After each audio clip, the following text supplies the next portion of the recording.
So, hello, Novus Academy. I've worked with Michael Lagaki for many years, and one of the things our organization has become known for is tackling what's called wicked problems. We've done 6 projects tackling big issues in construction and culture and education. We've developed a process, and I wanted to share with you some of the things that qualify as a wicked problem and a little bit of the process that we go through. One of the criteria for a wicked problem is that it is something that is stuck or something that you've tried changes to and you experience resistance. And so these perpetual problems, no matter what you do, we still seem to stay in the same situation, whether it's funding, business model, culture, change, engagement. All of those things all relate to something that's complex, and it's human dynamics. So human dynamics in complex systems has a way of creating this equilibrium where it resists changes. One of the ways we look for that is what we call the shadow culture of an organization. And we look at 4 different kinds of cultures. There is your aspired culture, what you could look like at your best.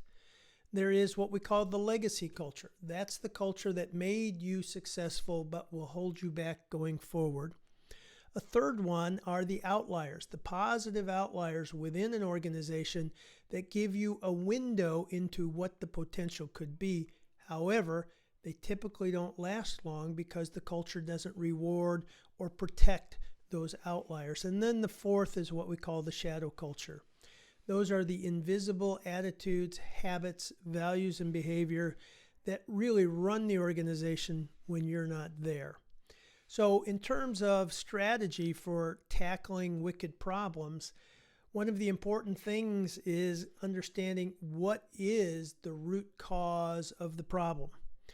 And one of the things I discovered in working with Michael is that because it's complex, mapping it out is really important. So we get all the different stakeholders in the room, not everybody, but a representative of a student and a teacher and a parent and a board member and a community member and other kinds of stakeholders.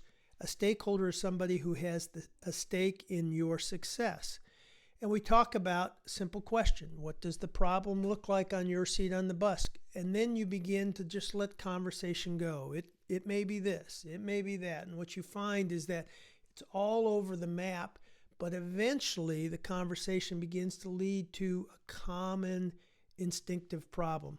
For example, when we started with the mind shift on education, we had architects and contractors and superintendents and teachers and community leaders and futurists and a whole group of about 30 to 40 individuals in the room.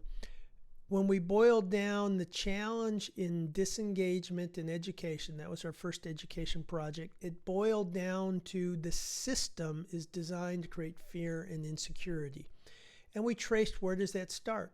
And so the question was, what does a secure, encouraging human education experience look like and where can we find it? And then we began to look for positive outliers. So in part of breaking through, what we have to understand is that the future is already here, not evenly distributed. Once we get a picture of what the core issues that are holding us back may be, then we just flip the question and ask, so what would it look like if these constraints weren't here? And then we ask, who has possibly experienced this or is doing this? Where can we go and see? And once we see, we come back and then we test and we prototype and we contextualize it in our own environment and we begin to slowly roll it out.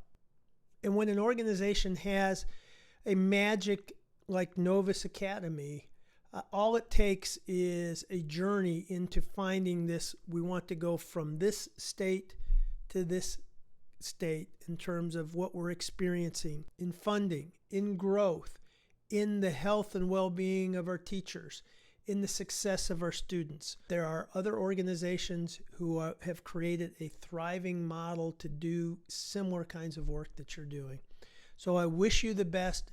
You've got a great quarterback. Michael Lagaki is one of the best in the business. And please reach out if you have any questions. Take care.